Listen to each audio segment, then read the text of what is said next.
Bonjour, bienvenue dans cette nouvelle émission Quoi de neuf. Aujourd'hui, je reçois l'association Foyer Grand Monde en la personne de Monsieur le Président Jean-Marc Vildeuil. Bonjour Monsieur le Président. Bonjour. Merci d'avoir accepté notre invitation. Et Madame Karine Poldas. Bonjour Madame. Bonjour Monsieur. Bienvenue à tous les deux. Merci. Alors aujourd'hui, nous allons donc parler de cette association Foyer Grand Monde. Est-ce que déjà, dans un premier temps, vous pouvez nous expliquer exactement qu'est-ce que c'est qu'un foyer, qu'un foyer Grand Monde et comment cette idée a émergé? Oui, alors l'association Foyer Grand Moon a été conçue spécialement pour venir en aide aux aidants familiaux qui ont besoin de répit, qui sont vraiment à bout par rapport à la surcharge de travail des bénéficiaires dont ils s'occupent. Donc l'association a vraiment pris cette problématique à cœur. Donc c'est pas seulement pour les personnes âgées, c'est aussi c'est pour toutes les personnes vulnérables, donc personnes âgées et personnes en situation de handicap. Donc par cette association, on a simplement créé un concept de colocation senior ou de personnes en situation de handicap vivant avec le personnel.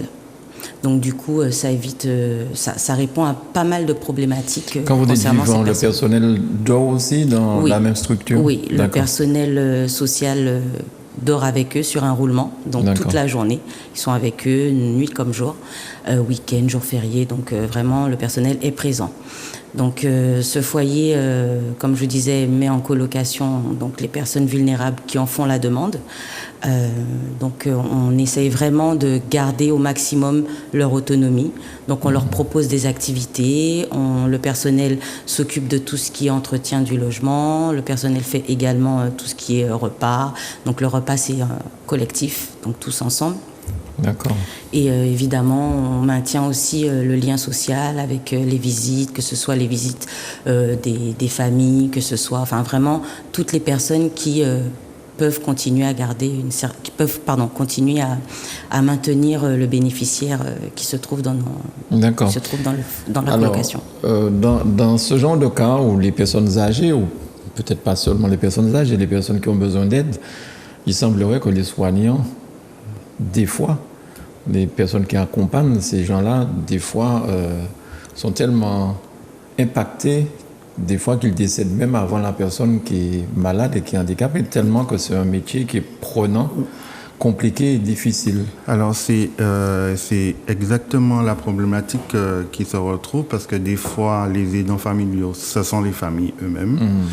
Et des sociétés ou bien des sociétés qui sont spécialisées. Mais effectivement, la surcharge de travail et le fait de rester avec une personne toute la journée, ça impacte la personne tant au niveau physique qu'émotionnel. Donc c'est le fait de s'éloigner au niveau des familles et de le mettre en colocation avec d'autres personnes qui ont le même âge et pour les remettre dans la vie en société, parce qu'une fois que vous avez un aidant chez vous, c'est comme si vous vous repliez sur vous-même.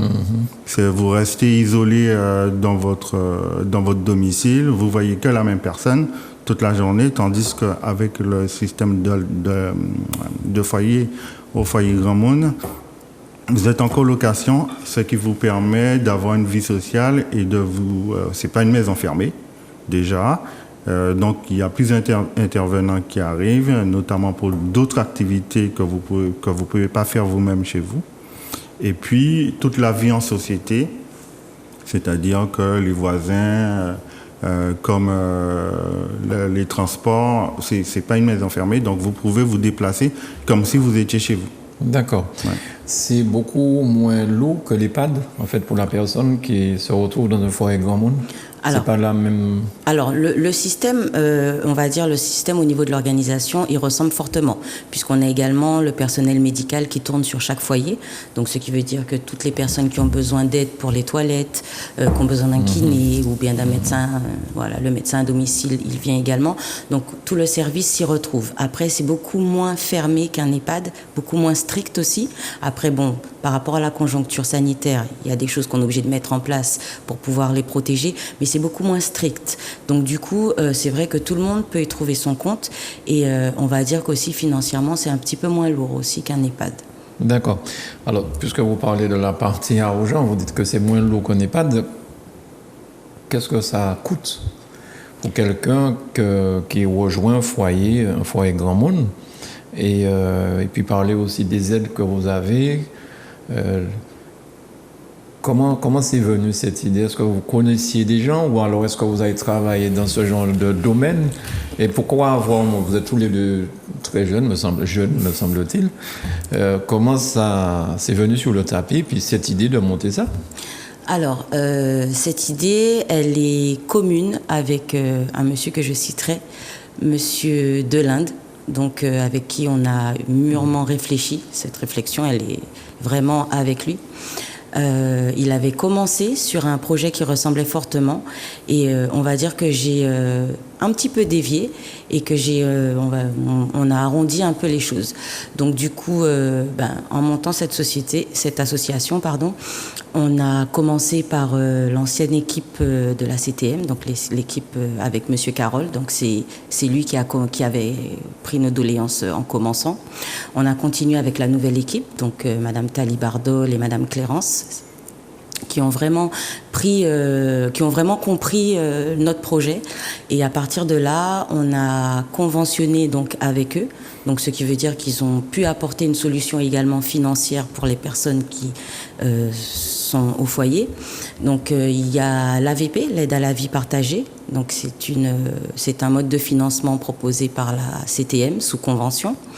Et il y a également, donc ils gardent toujours, sachant que ça reste du service à domicile, ils gardent toujours leur prise en charge APA ou PCH s'ils l'avaient déjà. Après, ils peuvent toujours la faire en cours si toutefois ils sont rentrés ou autre. Alors ça veut dire quoi, PCH? PCH, c'est prestation compensatrice du handicap, et l'APA, c'est l'aide pour l'autonomie. D'accord.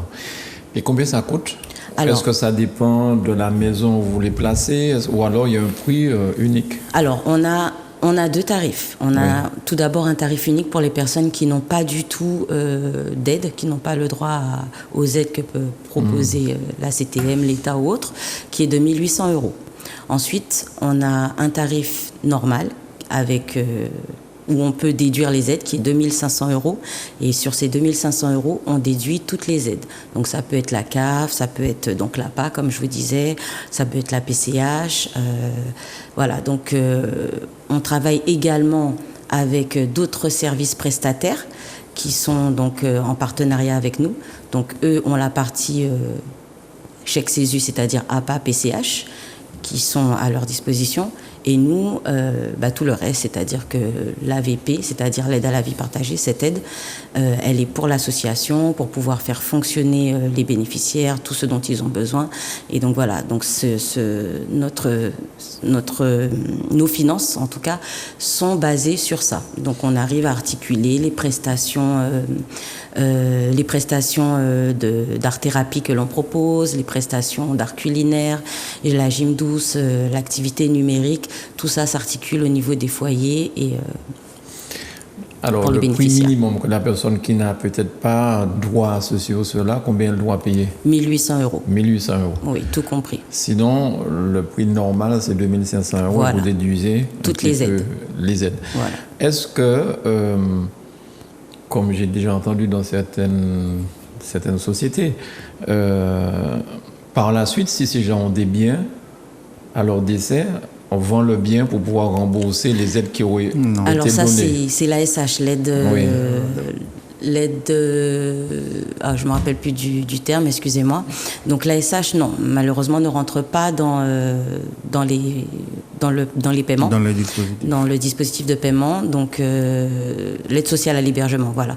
Donc non, une fois que la personne, elle rentre dans le foyer Grand Moon, elle est chez elle. Sachant que c'est une colocation classique quand même. D'accord. Donc elle est chez elle avec du personnel qui veille donc sur elle 7 jours sur 7, 24 heures sur 24. Mais son adresse devient l'adresse du foyer où elle sera. Donc l'aide sociale à l'hébergement ne peut pas rentrer en compte et ne lui sert pas non plus. Donc non, une fois que la personne décède... donc c'est bien, on revient aux enfants. Voilà, ça s'organise entre eux. D'accord, très bien. Parce que c'est l'un des problèmes de cette histoire. Les parents, si cette personne reste longtemps dans un foyer, dans un truc, après, on se demande même est-ce qu'en vendant peut-être l'appartement, est-ce que ce sera suffisant pour rembourser? Oui, c'est ça que nous vivons de plus en plus longtemps. Oui, c'est ça. Et la Martinique est l'un des départements, semble-t-il, qui a le vieillissement qui va augmenter d'un quart encore dans les 5 prochaines années. OK. La tranche de plus de 65 ans. Donc, le fait de mettre ces personnes en colocation, se retrouve avec peut-être des gens de leur âge, ou ils peuvent peut-être avoir des activités en commun. Et comme dans certains EHPAD que j'ai vus, ils peuvent même se marier des fois aussi. Ah oui, après, tout est possible, puisque c'est une vie tout à fait classique et normale. Ouais. Simplement, ils sont simplement surveillés pour leur bien, pour leur bien-être. Ça évite les fugues, ça évite aussi que la personne en pleine nuit puisse puisse avoir un problème et que la famille ne le voit pas. Donc voilà, on a vraiment, ils sont vraiment sous surveillance et on leur facilite un petit peu la vie aussi. Après, on reste quand même suffisamment discret puisque chaque chambre appartient aux bénéficiaires. Donc on ne s'approprie pas leur environnement. Donc les parties communes restent des parties communes qui sont entretenues, qui sont vraiment entretenus par le personnel, mais je veux dire, ils gardent vraiment leur autonomie. S'ils ont besoin de quelque chose, qu'ils n'ont pas envie de se lever, ils n'ont pas... effectivement, le personnel sera là pour leur amener ce qu'il faut dans leur chambre. Mais le but, c'est pas qu'ils restent cloîtrés dans leur chambre, c'est qu'ils puissent participer à la vie collective, dans la mesure de leur envie, parce qu'on ne force personne, mais qu'ils puissent toujours garder cette collectivité, qu'ils puissent toujours avoir envie de partager, de faire les choses vraiment en commun, toujours dans la mesure du possible et de l'envie. Et au niveau des repas, comment ça se passe? Est-ce que c'est comme à l'hôpital, on mange essentiel, ou c'est un repas un peu plus santillère? On reste quand même local. Surtout le personnel fait les repas en fonction de ce qu'ils aiment. Donc au préalable, il y a des évaluations qui sont faites, à savoir ce qu'ils aiment pas. Donc on essaie vraiment de faire les repas en fonction de ce qu'ils aiment. Donc on respecte les pathologies. Donc si la personne est diabétique, évidemment, on sait ce qu'il faudra faire un repas vraiment. Donc les repas de manière générale sont faits de manière à ce qu'une personne soit diabétique, hypertendue ou autre puisse se retrouver, qu'on n'ait pas à faire 4 à 5 repas différents. Donc tout le monde peut manger de tout parce que on prend en compte les pathologies de tous. Donc évidemment, ça sera pas un repas comme au restaurant où on peut mais si la personne non, pas du tout. Mais si la personne a envie de rajouter un peu de sel, un peu de poivre, on n'est pas contre puisqu'elle est chez elle. Si elle trouve que aujourd'hui, ça manque un petit peu de sel, je vais rajouter, elle rajoute son sel, on n'est pas contre. Après, on suit aussi ce que le médecin ou les infirmiers qui passent recommandent. Donc, si effectivement elle souhaite rajouter du sel et que le médecin dit que non, attention au sel, on va lui rappeler qu'il faut faire attention parce que il y a une mise en garde. D'accord. Donc aujourd'hui, vous avez combien de personnes qui interviennent? Donc médecins, tout ça, ça fait... Par foyer? Par foyer, ouais. Alors par foyer, généralement c'est une équipe d'IDE, donc d'infirmières libérales, donc qui se relaye sur la journée. Donc des fois par foyer. IDE, c'est infirmière libérale. Diplômée d'État, c'est ça? Oui, c'est ça, infirmière diplômée d'État. Donc ça peut être 3 sur la journée. Ça peut être aussi des fois un cabinet d'infirmiers. On a aussi des kinés qui interviennent directement au domicile. Donc, généralement, c'est un kiné par foyer pour éviter justement le va-et-vient de kiné par rapport à la conjoncture. Et un médecin, un médecin à domicile, donc aussi un médecin par foyer qui intervient sur chacun des foyers. Donc, alors, on a aussi parfois des podologues, donc, qui viennent, généralement qui font l'ensemble du foyer ou qui viennent selon le besoin. Donc, on fait vraiment des partenariats avec... un maximum de services pour que chaque bénéficiaire puisse y trouver son compte. Donc évidemment, tout ce qui est service médical, ça fonctionne avec les ordonnances. Après, pour le reste, c'est en fonction du besoin du bénéficiaire. D'accord. Alors, ces foyers, ils sont situés un petit peu sur tout le territoire ou bien ils sont centrés dans une commune de préférence? Alors, pour l'instant, les foyers, on en a 2 sur Fort-de-France et 1 à Sainte-Luce.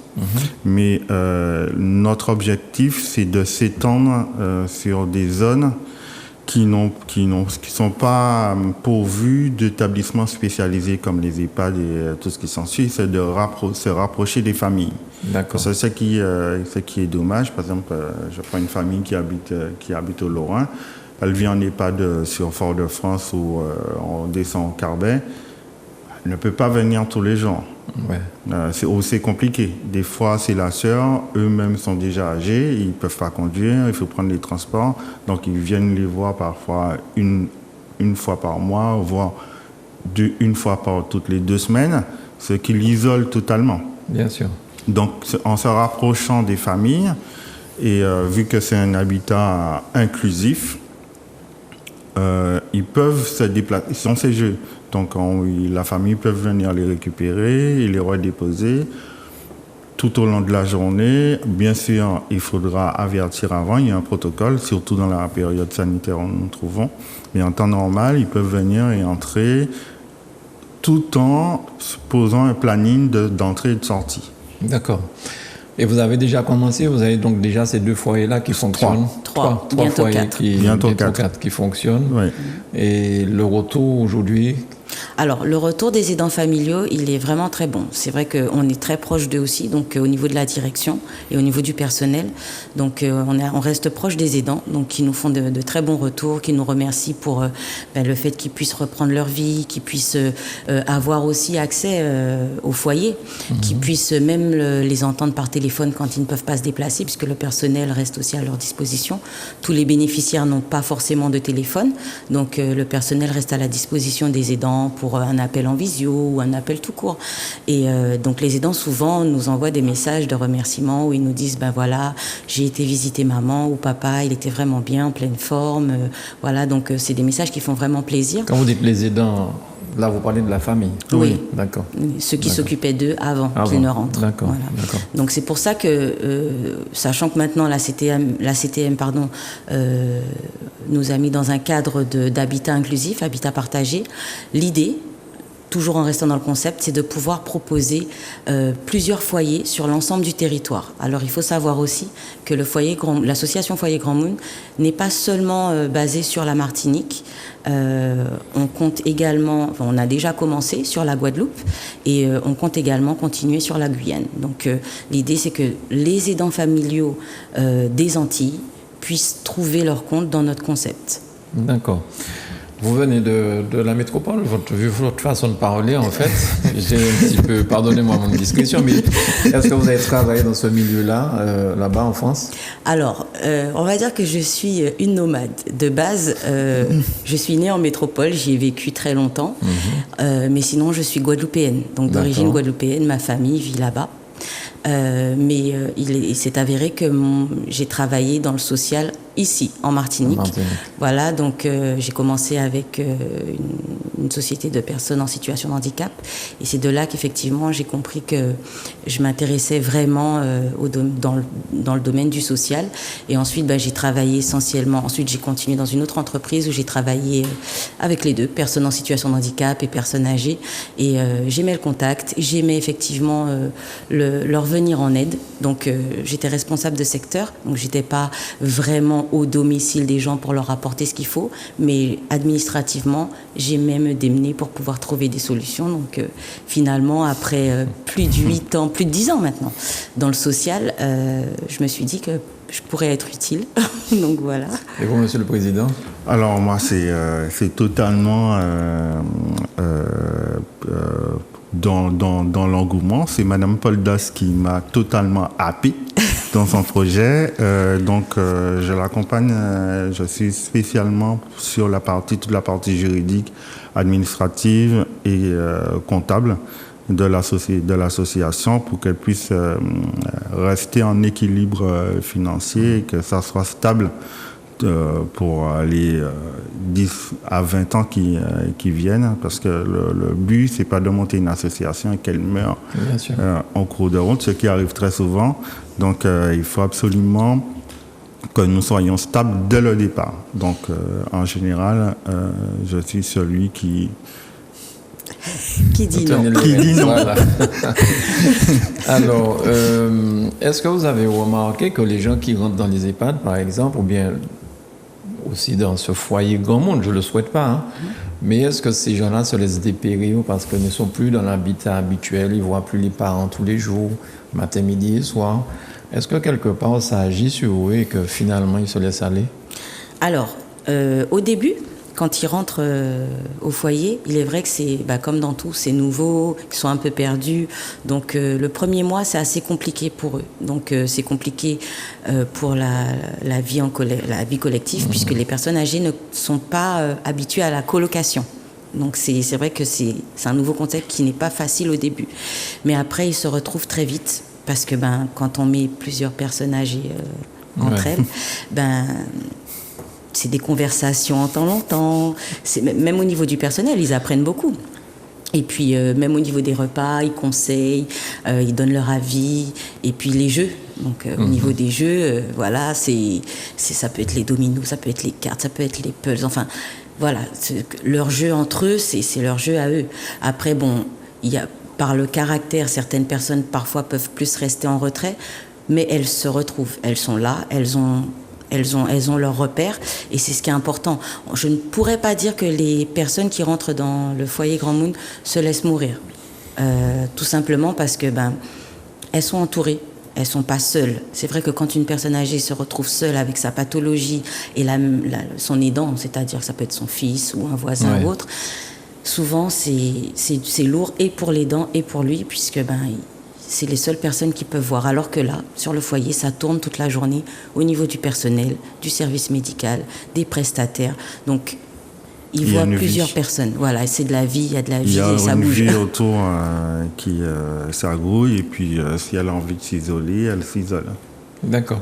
Alors, comment faire pour vous joindre au téléphone? Comment ça se passe? Si quelqu'un qui écoute cette émission a envie de vous rencontrer pour peut-être vous proposer, vous chercher une place pour un parent? Alors, généralement, ce sont mes coordonnées que je laisse. Monsieur Vildeuil réoriente vers moi. Donc, on a déjà conçu notre flyers, nos adresses mail, nos numéros de téléphone. Donc, il ne faut pas hésiter en cas de besoin. Mais il faut le donner pour sans problème. Sans problème.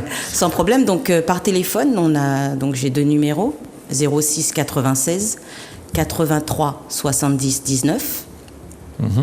Et j'ai une autre ligne, 06 96 24 16 40. D'accord. Je ne sais pas si sur le flyer, si à l'antenne on peut mettre le flyer, s'il y a une inscription là-dessus, si on voit l'adresse ou pas, Manuela. Mais donc 06 96 83 70 19 ou 24 16 40, c'est 206 96. Voilà.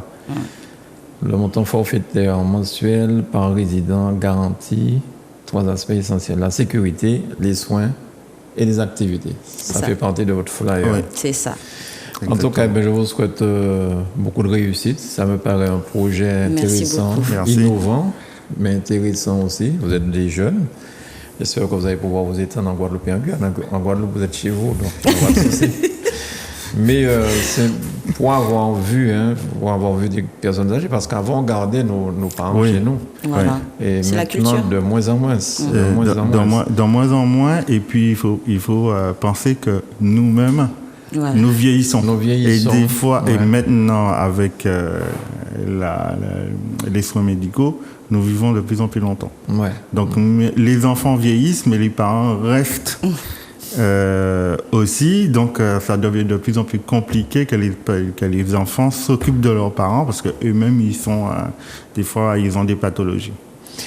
Madame Karine Poldas, merci beaucoup d'avoir accepté notre invitation. Merci. Monsieur le Président Jean-Marc Vildeuil, merci beaucoup. Merci. Et n'hésitez pas à revenir vers nous si vous avez d'autres informations à communiquer. Bien sûr, merci, avec plaisir. Cette émission est diffusée en Martinique, mais elle est aussi diffusée en Guadeloupe et en Guyane, donc les gens vont être contents de savoir que bientôt vous serez avec eux. Bienvenue à eux. Voilà. Merci. Bonne journée à vous. Bonne journée. À vous Merci aussi. à vous de nous avoir Meilleurs suivis. Merci beaucoup. Beaucoup de bonnes choses, le meilleur pour cette année. Merci. Merci de nous avoir suivis. Merci à Manuela pour la réalisation. À très vite sur Zouk TV.